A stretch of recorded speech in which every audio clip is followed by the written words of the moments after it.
Hello दोस्तों, राधे राधे, जय जय श्री राम। कैसे हैं आप? आशा करता हूं कि आप सभी लोग स्वस्थ होंगे, मस्त होंगे और अपने अपने कामों में व्यस्त होंगे। तो दोस्तों, लेकर आया हूं फिर से आपके लिए नई जानकारी। तो नहीं है लेकिन जानकारी तो है। तो चलते हैं जानकारी की तरफ। जानिए क्या है अयोध्या के राम मंदिर का अब तक का पूरा इतिहास। तो चलते हैं दोस्तों मंदिर के इतिहास के बारे में। भगवान राम के पुत्र कुश ने बनवाया था पहला राम का मंदिर।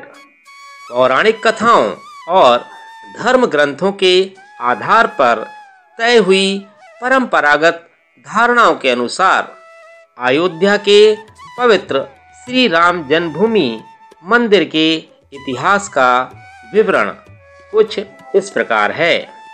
जब भगवान श्री राम प्रजा सहित बैकुंठ धाम चले गए तो उनकी अयोध्या नगरी मंदिर राज महल घर द्वार सरयू में ही समाहित हो गई।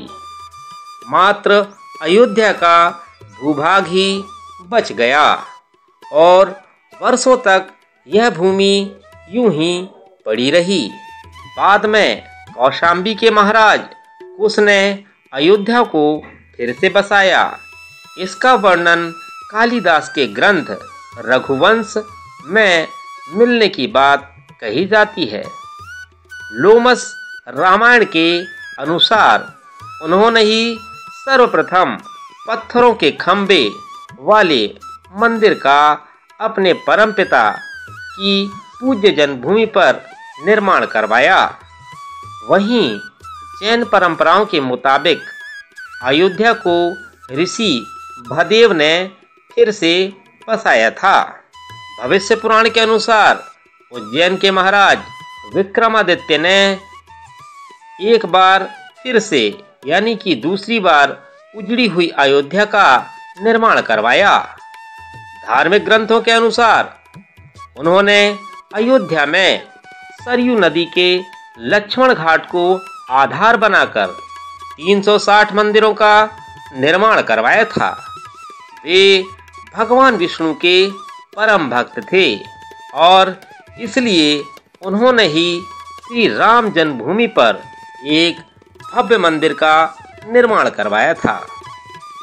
हिंदू पक्ष का दावा रहा है कि बाबर से पहले 1033 में मुस्लिम आक्रमणकारी सालार मसूद ने जन्मभूमि मंदिर को ध्वस्त कर दिया था। उसके बाद गढ़वाल वंश के राजाओं द्वारा इस पवित्र मंदिर का फिर से निर्माण तीसरी बार करवाया गया था। 1510 से 1511 में गुरु नानक देव जी ने किए थे जन्मभूमि के दर्शन। अयोध्या में राम जन्मभूमि मंदिर पर विवाद की कहानी 1528 से शुरू हुई। हिंदुओं का दावा रहा है कि मुगल आक्रमणकारी बाबर ने उस पवित्र जगह को तोड़कर उस पर मस्जिद का निर्माण करवा दिया।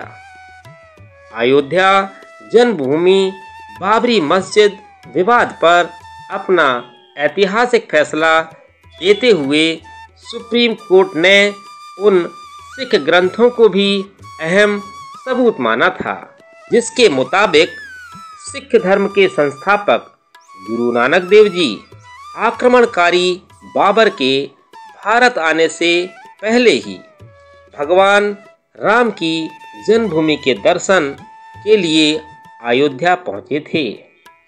गुरु नानक देव जी ने 1510 से 1511 के बीच अयोध्या आए थे, जबकि बाबरी मस्जिद 1528 में बनाई गई थी।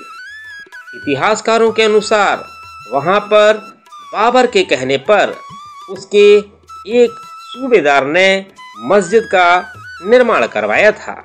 1859 में राम चबूतरे पर फिर से पूजा की मिली इजाजत। राम मंदिर और बाबरी मस्जिद के विवाद को लेकर जन्मभूमि के आसपास के इलाके में पहली बार 1853 में दंगों का जिक्र मिलता है। 1859 में अंग्रेजों ने इस विवाद को रोकने के लिए मुसलमानों को ढांचे के अंदर और हिंदुओं का राम चबूतरे पर पूजा अर्चना की इजाजत दी। 1885 में पहली बार महंत रघुवीर दास बाबरी मस्जिद के पास मंदिर निर्माण को लेकर फैजाबाद कोर्ट में एक याचिका लगाई, जिसे कोर्ट ने ठुकरा दिया। 23 दिसंबर 1949 को राम जन्मभूमि मंदिर के इतिहास में एक बार से जबरदस्त मोड़ आ गया। उस दिन रामलला की प्रतिमा मस्जिद के अंदर अचानक से विराजमान पाई गई। यह विवाद इतना बढ़ा कि आखिरकार तत्कालीन सरकार उस ढांचे को विवादित मानकर उस पर ताला लगवा देना पड़ा। ढांचे के अंदर नमाज रुक गई, लेकिन बाहर राम चबूतरे और परिसर के बाकी हिस्सों में पूजा अर्चना निरंतर चलती रही।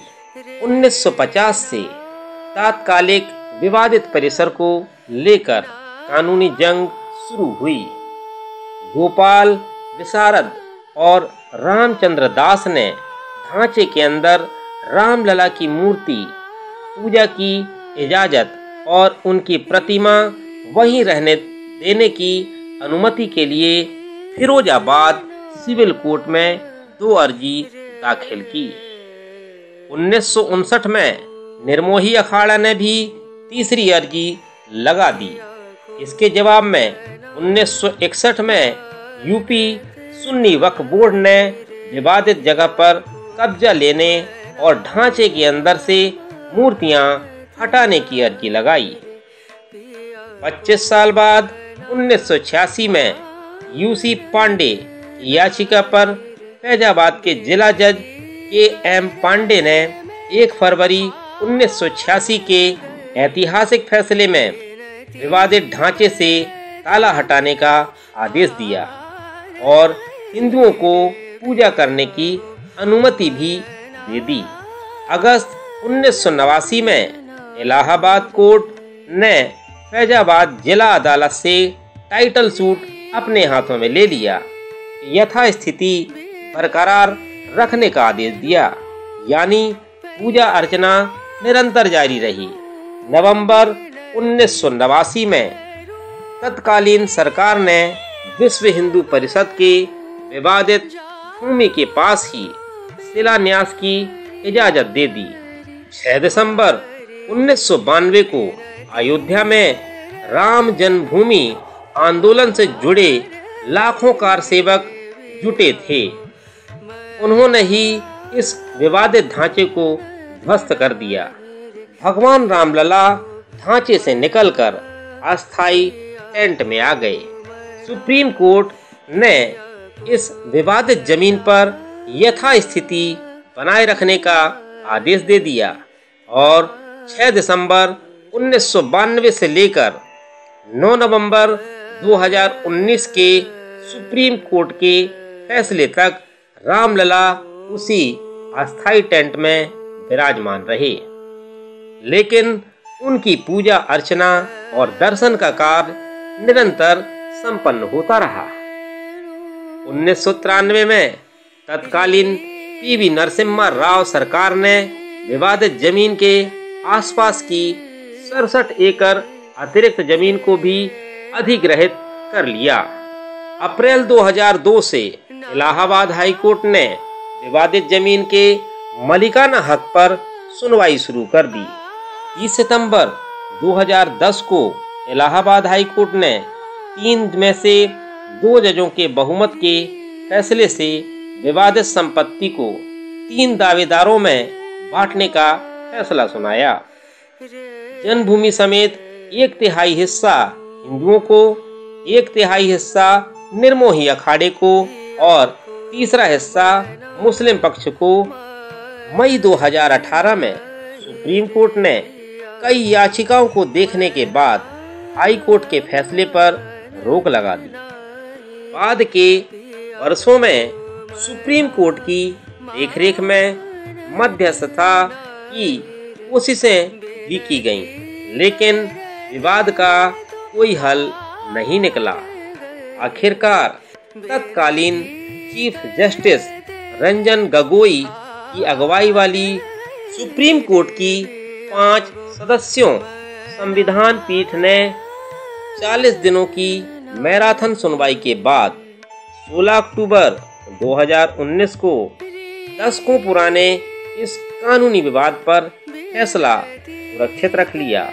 अंत में 9 नवंबर 2019 का वह ऐतिहासिक दिन आया जब सुप्रीम कोर्ट ने सदियों पुराने इस विवाद को हमेशा हमेशा के लिए निपटारा कर दिया।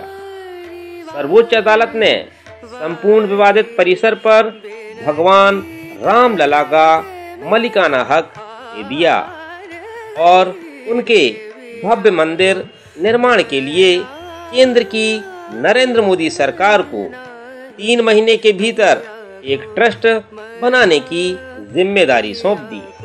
अदालत ने सरकार को मुस्लिम पक्ष को भी मस्जिद बनाने के लिए अयोध्या में ही किसी महत्वपूर्ण स्थान पर 5 एकड़ जमीन देने का आदेश दिया। अदालत के इसी आदेश के बाद श्री राम जन्मभूमि तीर्थ क्षेत्र ट्रस्ट ने 5 अगस्त 2020 को वहां भव्य राम मंदिर के निर्माण के लिए भूमि पूजन और आधारशिला का कार्यक्रम तय किया गया है।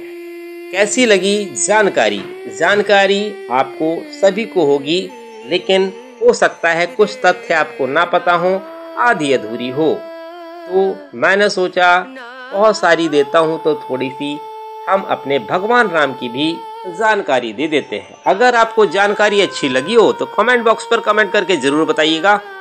तो दोस्तों चलता हूँ, मिलता हूँ कल एक नई जानकारी के साथ। तब तक के लिए सभी को राधे राधे, जय जय श्री राम। मिलता हूँ कल सभी दोस्तों, बाय बाय।